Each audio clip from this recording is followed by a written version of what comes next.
안녕하세요. 예비 합격자 여러분. 공부 휴식 중 보는 채널 타스입니다.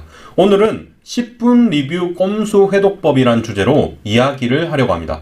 10회독 공부법 또는 세무사 메이커에 수록된 회독 공부법을 실천할 때 정말 많은 분들이 힘들어합니다. 그리고 몇몇 분들은 이런 식으로 이야기하기도 합니다. 아니, 10번 보면 합격하는 거 누가 모르나? 할 수가 없으니까. 그렇지. 그건 당신이니까 할 수 있었던 거야. 흑화한 수험생인 셈인데 절 똑똑한 사람으로 봐주셔서 일단 감사합니다. 그런데 의외로 많은 분들이 약간의 요령만 있으면 회독수를 금방 쌓을 수 있습니다. 실제로 제가 멘토링 할 때 몇몇 학생에게 추천을 했는데 효과가 좋았다고 하더라고요. 그 꼼수 회독 방법이 바로 10분 리뷰 회독법입니다. 10분 리뷰 꼼수 회독법은 문제집 회독 방법입니다. 문제를 풀면서 여러분이 회독수를 쌓을 겁니다. 그러면 일단 1시간 정도 문제집을 풀면서 회독수를 쌓습니다.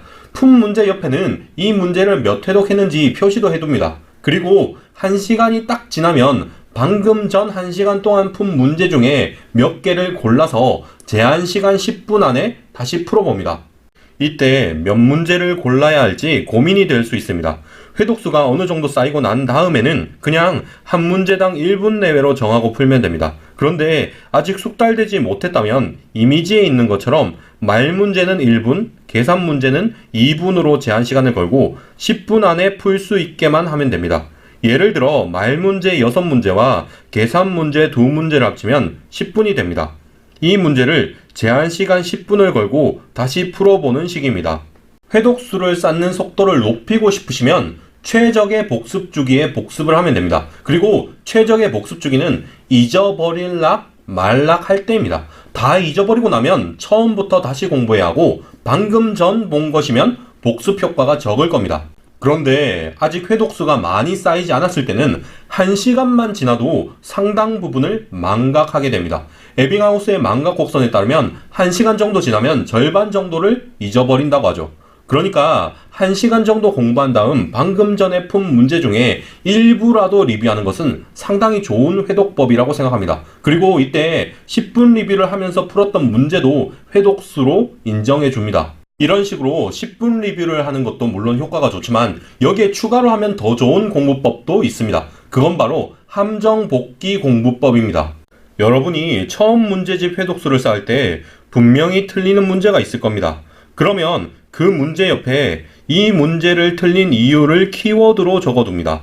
계산 실수라고 적어도 좋고 그냥 몰랐던 부분을 적어도 좋습니다. 다만 무조건 키워드로 적어야 합니다. 길게 문장으로 적으면 안 됩니다. 만약 길게 적고 싶으시면 해답지에 길게 적으시고 책에는 키워드만 적으세요. 그리고 하루 공부를 마치기 1시간 전쯤에 오늘 푼 문제집을 꺼냅니다. 그리고 틀린 문제의 함정을 보는 겁니다. 오늘 틀린 부분을 전부 복기하면 좋습니다. 그런데 이게 시간이 오래 걸리니까 만약 힘드시면 틀린 문제의 2분의 1만이라도 해보세요. 다음에 회독수 쌓을 때 속도 차이가 엄청 날 겁니다. 보통 틀린 문제를 다음에 또 틀리기 마련이고 함정을 이런 식으로 복기하면 다시 틀리는 부분이 줄어드니까요. 이상으로 영상을 마치겠습니다. 예비 합격자 여러분 시청해 주셔서 감사합니다.